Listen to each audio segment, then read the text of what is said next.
Welcome to today's Explainer. Today, we're looking at a totally high-stakes scenario. It's a situation that's equal parts epic mythology and, frankly, brutal real-world logistics. We're analyzing a really pivotal moment in the journey of King Yudhishthira.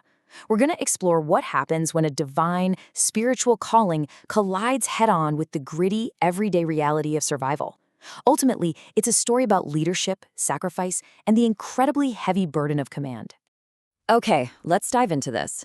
Imagine, just for a second, that you are a king.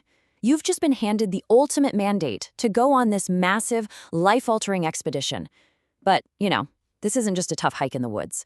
How do you prepare for a journey that requires you to traverse totally inaccessible regions and rugged mountain breasts, all while navigating the threat of literal demons?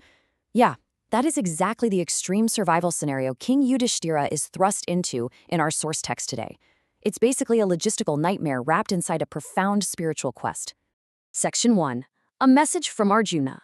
So to truly grasp the weight of this moment, we really need to trace the chain of communication, just so we don't get lost in all the names here.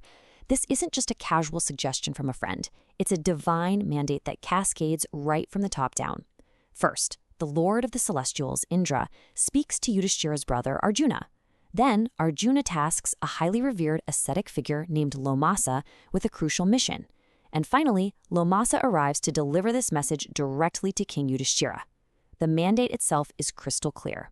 Yudhishthira must attend to the practice of virtue, which leads to prosperity, by undertaking a grand pilgrimage to acquire some serious sanctifying merit. Hearing this, Yudhishthira undergoes a profound emotional pivot. He's absolutely overwhelmed with delight. He even tells Lomasa that he literally cannot find the words to answer him. He actually asks, who can be more fortunate than he who is remembered even by the Lord of the Celestials? He's just deeply moved to be favored with Lomasa's company, to have Arjuna for a brother, and to actually be thought of by the Lord of the Celestials himself. Without hesitation, he declares his firm resolve to start the journey at whatever hour Lomasa appoints. Let's move to Section 2, the power of pilgrimage, and see how this builds. The entire goal of this journey is to visit the tirthas. Now, the text defines tirthas as sacred waters or pilgrimage sites that yield high and sanctifying merit. Lomasa explains that royal rishis of meritorious deeds from the past, like Manu for instance, undertook these exact same journeys. So this isn't just a physical relocation, right? It is a deeply spiritually transformative act. In fact, a trip to these tirthas is described as being capable of dispelling all fear. It is the absolute ultimate spiritual cleansing. Now, what's really interesting here is the strict, uncompromising gatekeeping of these sacred sites. You see, not just anyone can wander up to a tirtha and bathe in its waters. The text sets up a very stark contrast. The excluded are those who are crooked-minded, illiterate, perverse, and who just don't have their souls under control. They are explicitly forbidden, no entry. On the other side, we have the worthy, and Lomasa confirms Yudhishthira as worthy simply because he is of a virtuous disposition, firm in his promises, and conversant with morality. But as we know, being spiritually worthy doesn't make you physically invincible. This journey is incredibly dangerous.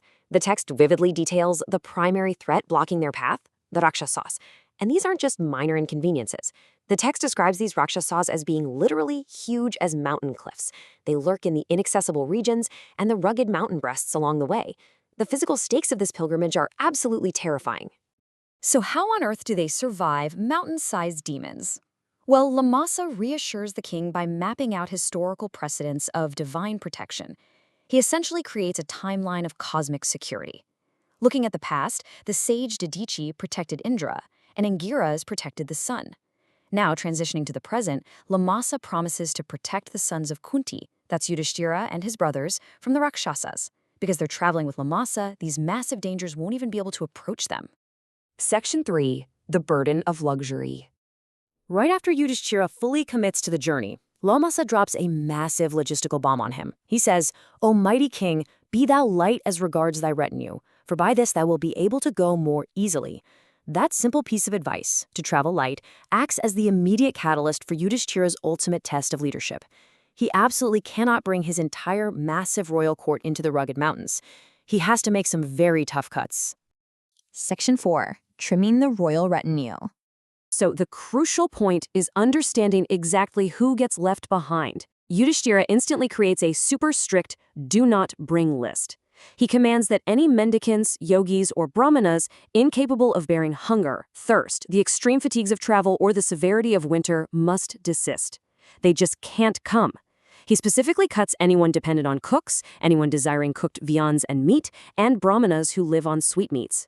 These luxurious habits have absolutely no place on a rugged, dangerous pilgrimage. I mean, let's be real here. If you need a personal chef to survive, you probably aren't making it past those mountain cliff demons. And this brilliantly illustrates Yudhishthira's profound sense of responsibility as a leader. He doesn't just abandon his loyal followers to starve in the woods. Instead, he implements a really strict two-step relocation plan. For step 1, the citizens who followed him out of loyalty are ordered to repair to Hastinapura, where King Dhritarashtra will give them their proper allowances. But Yudhishthira always has a contingency plan. So for step 2, if Dhritarashtra refuses, he guarantees the king of the Panchalas will provide for them. He delegates their care perfectly without once compromising his own mission. The emotional aftermath of this decision, though, is heavy. The text tells us that, oppressed with grief, the citizens, the yatis, and the principal Brahmanas set out for Hastinapura. Fortunately, out of affection for Yudhishthira, King Dhritarashtra does receive them properly and gives them their allowances. So Yudhishthira has successfully trimmed the royal fat. He sacrificed the comfort of his entire court to ensure the survival of his spiritual mission, leaving him with only a very small, highly capable number of Brahmanas. Which brings us to the number 3. With a much lighter, highly disciplined crew, a crew that definitely won't complain about the winter or, demand sweetmeats, the royal son of Kunti finally begins his journey. He rests for 3 nights at Kamyaka, cheered and supported by the ever-protective Lomasa, fully prepared for the rugged mountains ahead.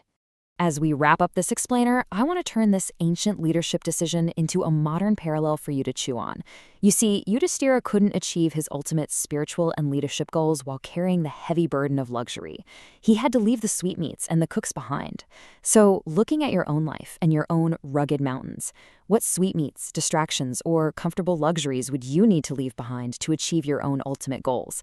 Think about that for a bit, and I'll see you in the next explainer.